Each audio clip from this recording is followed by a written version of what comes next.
Hai, welcome to Pixman. Kali ini gue ingin bercerita mengenai 5 orang yang hilang secara mengerikan bagian kedua. Bagi lu nih ya yang sekiranya belum menonton bagian pertama, lu nonton deh karena di bagian pertama itu juga tidak jauh mengerikannya lu dengan bagian kedua. Dan juga jangan lupa follow beberapa medsos gua seperti TikTok, Instagram, Facebook, dan juga snack video. Linknya ada di deskripsi. Kalau udah siap, langsung aja cek cuplikan berikut ini.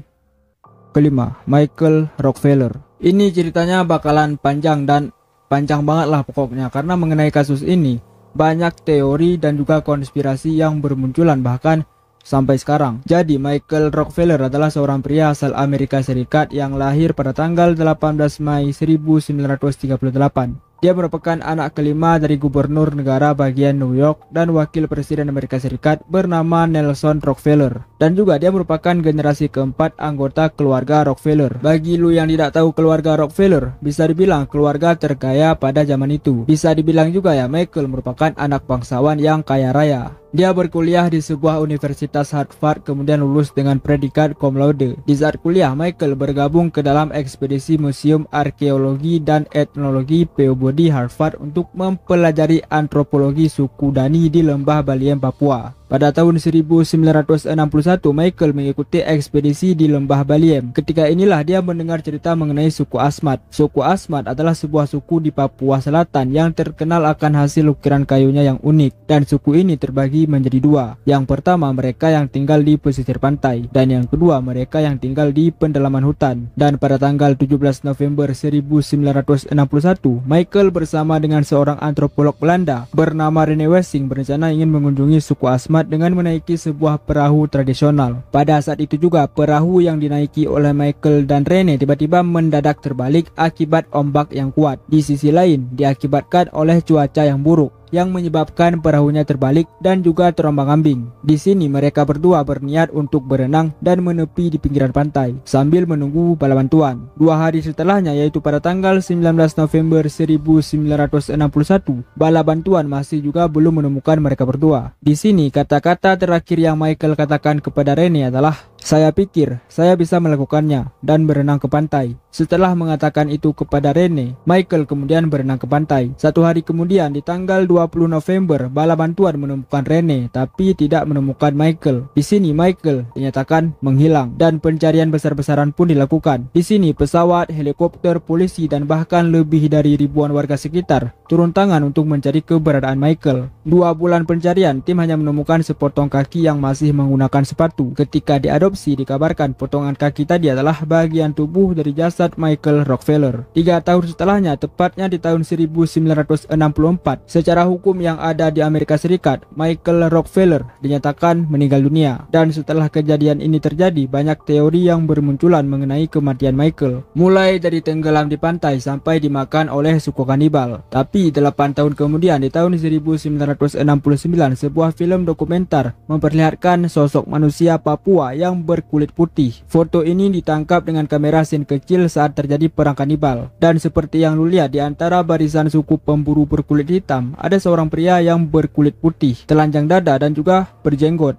Wajahnya juga sebagian tertutup cat perang saat dia sedang mendayung kano. Dan video ini diambil tepat di mana Michael dinyatakan menghilang secara misterius di daerah atau lokasi yang sama. Ada beberapa fakta yang gue temukan mengenai kasus ini. Fakta yang pertama, Michael dinyatakan tenggelam ketika dia sedang berenang. Fakta kedua, muncul teori konspirasi jika Michael menghilang saat dia berenang menuju pesisir pantai. Ada sekelompok suku yang sudah menunggunya. Kemudian saat Michael sampai, suku tersebut langsung membunuh dan memakan tubuh Michael. Rumor ini diperkuat oleh seorang jurnalis bernama Milt McClellan yang pergi ke Papua setelah 8 tahun hilangnya Michael. McClellan pergi ke Papua bertujuan untuk menyelidiki penyebab hilangnya Michael. Dia berpendapat bahwa Michael dibunuh untuk membalas kematian beberapa pemimpin dari desa pesisir Oostjaarp yang telah dibunuh oleh sekelompok patroli Belanda pada tahun 1958. Dia menyatakan dalam bukunya The Search for Michael Rockefeller bahwa Michael memang berhasil mencapai ke pantai hanya untuk dibunuh oleh suku Asmat. Fakta ketiga, Michael memalsukan kematiannya. Dan fakta terakhir, Michael dibunuh oleh Rene Wessing. Dan ini hanya sebuah teori mengenai hilangnya Michael. Dan jika lu punya informasi lebih lanjut mengenai hilangnya Michael Rockefeller, tulis aja pendapat lu di kolom komentar. Keempat, George Mallory dan Andre Irvine. George Mallory adalah seorang pria asal Inggris yang lahir pada tanggal 18 Juni 1886.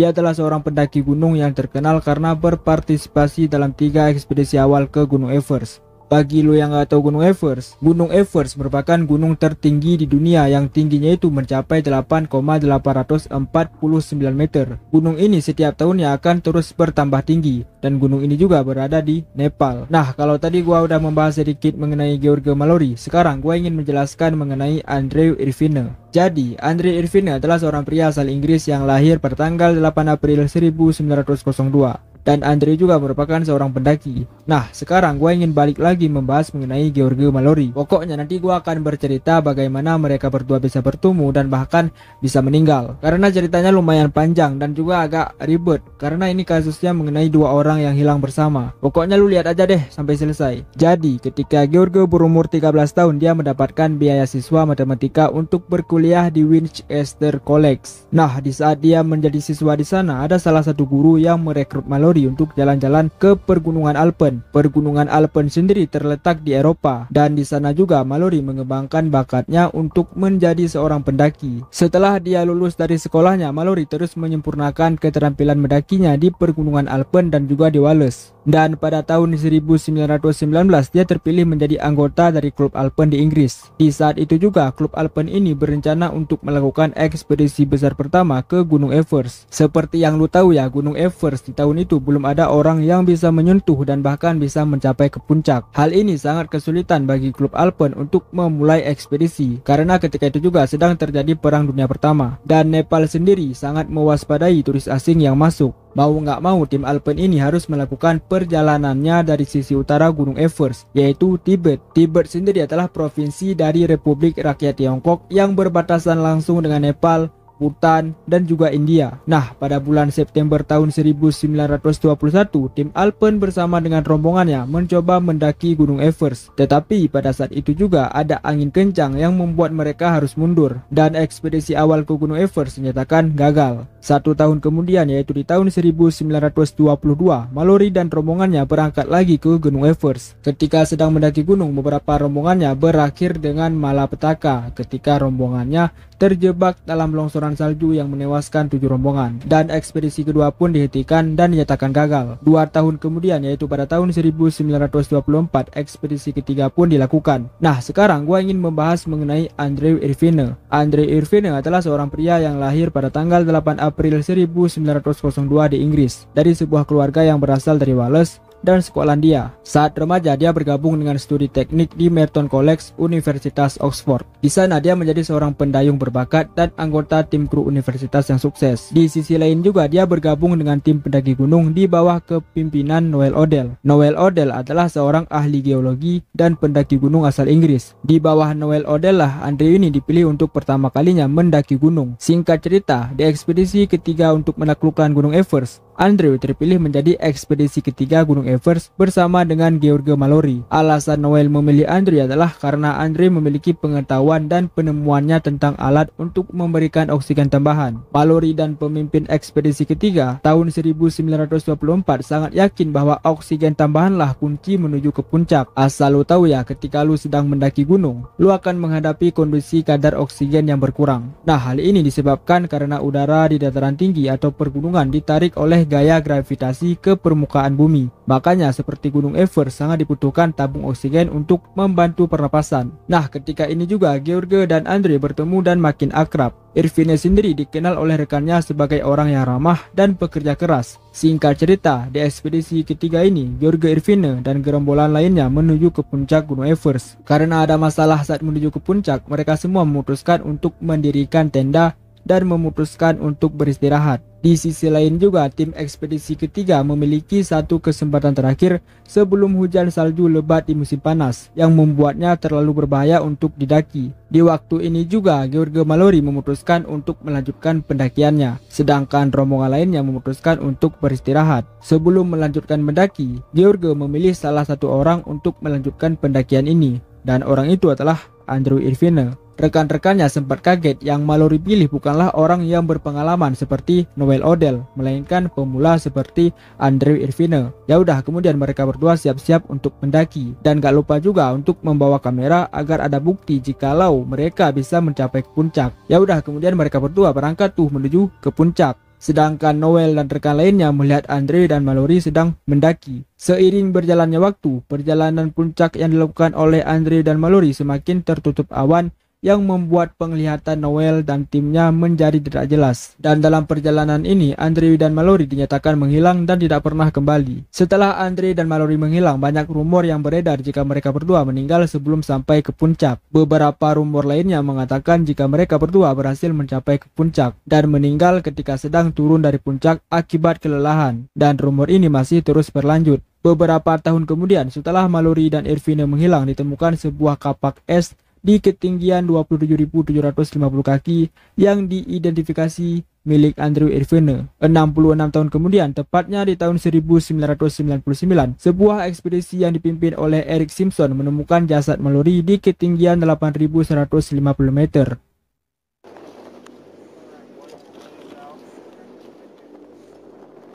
His body appears to be mummified.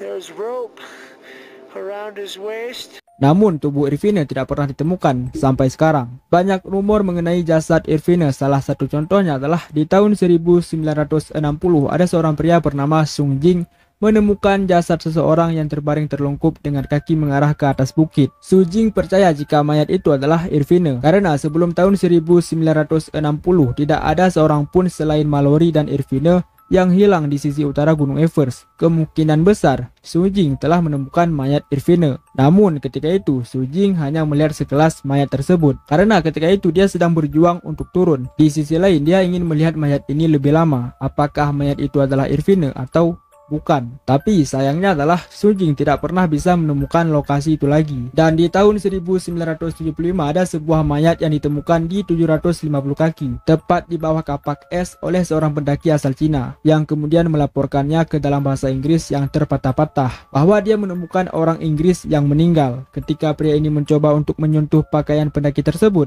kain yang ada di pakaian pendaki itu terurai di jari-jarinya. Hal ini menandakan bahwa pendaki tersebut telah berada di sana bertahun-tahun. Dan pendaki ini juga terbaring di ketinggian 27.000 kaki, tepat di mana rute yang sama yang dilewati oleh Irvine dan Mallory. Namun sejak saat itu dan sampai sekarang, tubuh Irvine tidak pernah ditemukan. 3. Lawrence Spearer.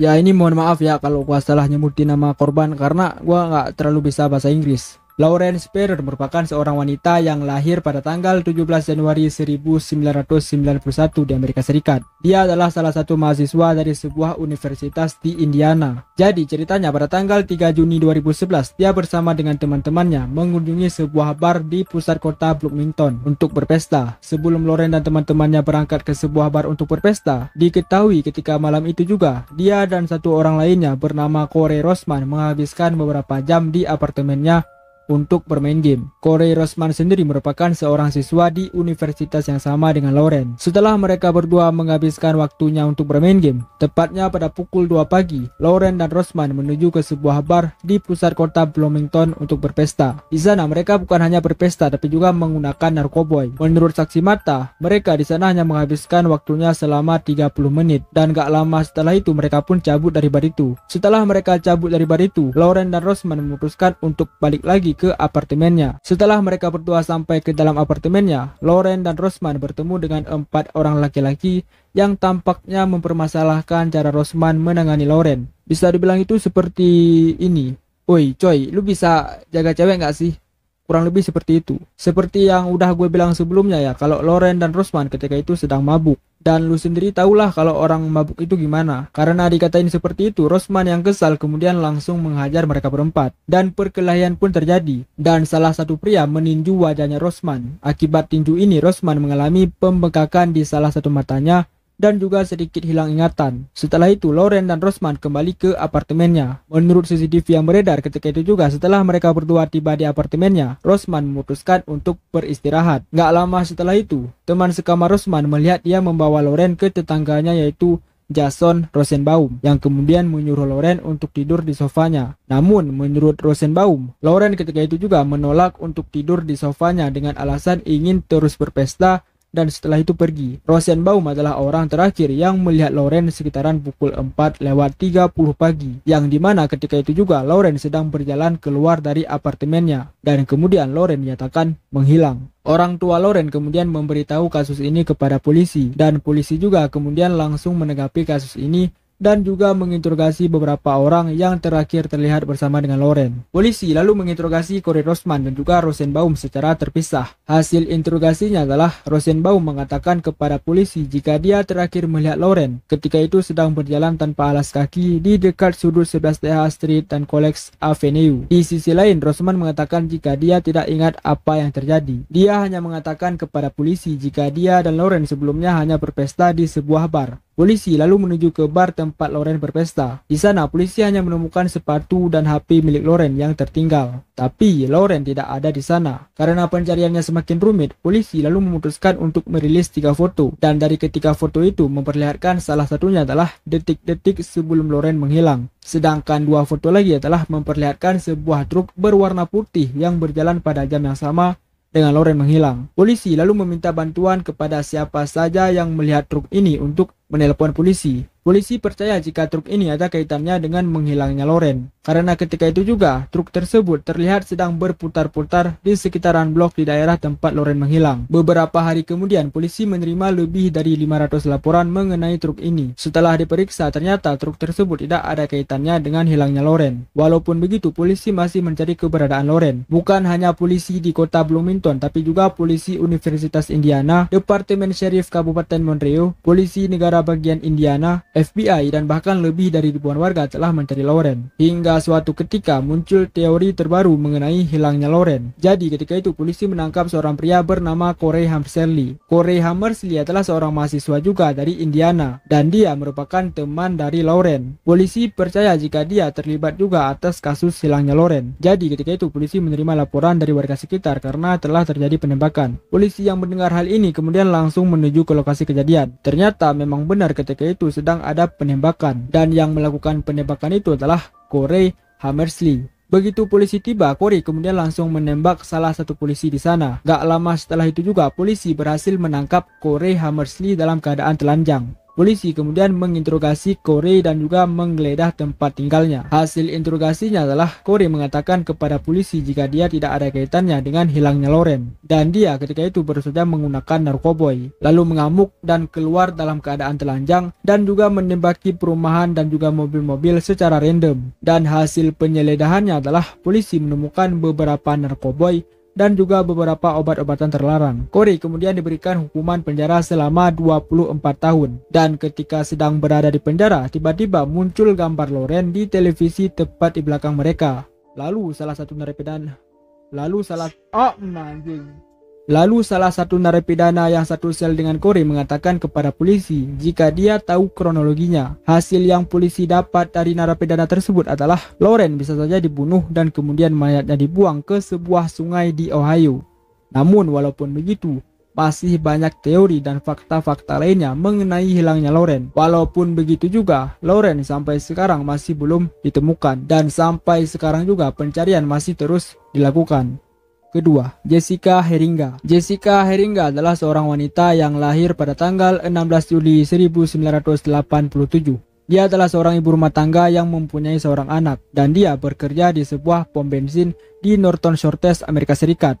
Jadi ceritanya pada tanggal 26 April 2013, Jessica sedang bekerja seperti biasanya di pom bensin, dan dia juga ketika itu sedang bekerja di shift malam. Sebelumnya juga Jessica memang sering bekerja di shift malam. Namun ketika malam itu, sesaat Jessica ingin menutup tokonya, tiba-tiba ada seorang pelanggan yang masuk ke tokonya. Gak lama setelah itu Jessica dinyatakan menghilang. Singkat cerita, ada seorang pelanggan yang kebetulan juga merupakan seorang langganan yang sering berkunjung ke pom bensin tempat Jessica bekerja. Namun pada saat itu si orang ini melihat dari luar pom bensin jika pom bensinnya ini tidak seperti biasanya dan juga terlihat sangat sepi. Di sini pelanggan ini masih berpikir positif dan berjalan ke arah pom bensin. Begitu dia sampai ke sana, memang tidak ada orang sama sekali. Si pelanggan ini kemudian merasa ada yang aneh, lalu dia memutuskan untuk menelpon polisi. Polisi kemudian langsung menuju ke TKP dan melakukan investigasi. Hasil investigasi yang dilakukan oleh polisi adalah polisi menemukan mobil dan jaket Jessica, dan polisi juga menemukan rokok dan tasnya Jessica dengan sejumlah uang yang besar. Polisi juga menemukan tetesan darah di luar pom bensin. Polisi lalu meng-DNA darah tersebut. Secara positif, darah itu merupakan darah dari Jessica.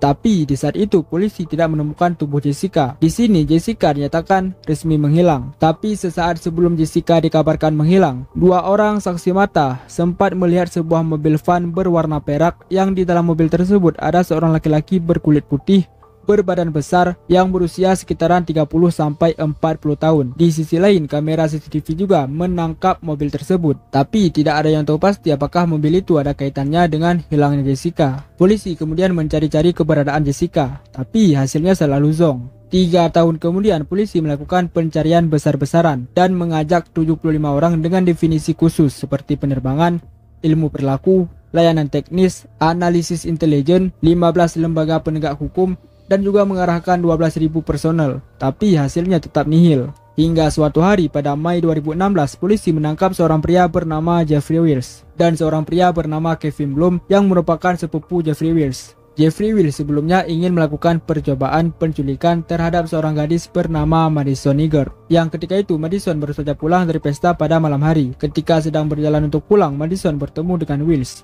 Dan Wills mengajak Madison untuk pulang bersama. Karena Madison ini tidak mengenal Wills, dia menolak ajakan tersebut dan kemudian berlari menjauh dari Wills. Karena ketika itu juga Wills memaksa Niger untuk ikut dengannya sambil menodong senjata. Karena panik, Madison kemudian berlari dan bersembunyi di tempat yang aman. Setelah merasa aman, Madison lalu menghubungi 911 dan mengatakan semua yang terjadi. Dan hasilnya adalah Wills dan Kevin berhasil ditangkap lalu diinterogasi. Dan polisi juga menggeledah rumah Wills, mobilnya, dan juga komputernya. Saat-saat penggeledahan ini, polisi yakin jika Wills ada kaitannya dengan hilangnya Jessica. Dan hasil interogasi sebelumnya adalah Jeff selama 2 jam diinterogasi, dia merasa tenang dan bercanda-canda. Istilahnya adalah tenang aja gitu, santai seperti tidak ada sesuatu hal yang terjadi. Di sisi lain juga, detektif menginterogasi Kevin Bloom, dan hasil interogasinya adalah Bloom memberitahu detektif bahwa dia dapat membawa polisi di tempat Jessica berada. Singkat cerita, polisi dan Bloom sampai ke lokasi yang dia bilang, yaitu di Muskegon County,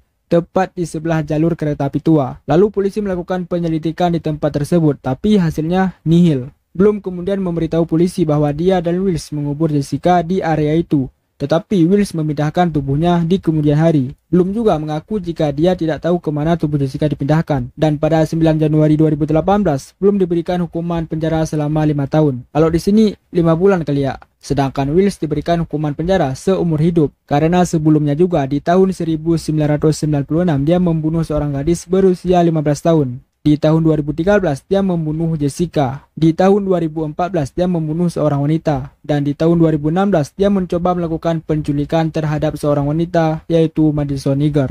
Dan sampai sekarang juga polisi masih mencoba untuk mencari keberadaan Jessica. Tapi Jessica tidak pernah ditemukan sampai sekarang. Pertama, Jennifer Kesse. Jennifer Kesse adalah seorang wanita dari Orlando, Amerika Serikat yang lahir pada tanggal 20 Mei 1981 dan dia dikabarkan menghilang pada 23 Januari 2006.